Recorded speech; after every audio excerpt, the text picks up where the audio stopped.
যুক্তরাষ্ট্র ও ন্যাটো বাহিনী আফগানিস্তান থেকে নিজেদের সেনাদের সরিয়ে নেওয়ার পর 2021 সালের 15 আগস্ট ক্ষমতা গ্রহণ করে তালেবান। তাদের শাসন ব্যবস্থা নিয়ে নানা বিতর্কের মধ্যেই ক্ষমতার তৃতীয় বর্ষ উদযাপন করতে যাচ্ছে সংগঠনটি। এটা আফগানিস্তানের জন্য অনেক বড় সম্মান। দেশটি বিদেশি দখলদারদের হাত থেকে মুক্তি পেয়েছে।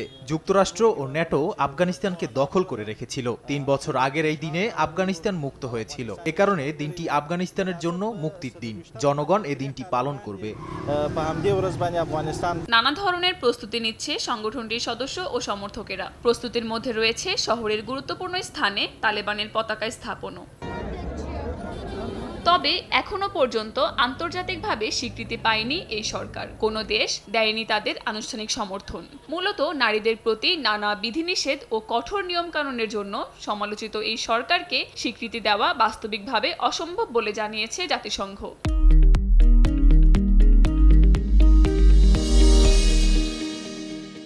কারণ হিসেবে দেখিয়েছে নারী শিক্ষা ও কর্মসংস্থানের ওপর তাদের বিভিন্ন নিষেধাজ্ঞাকে।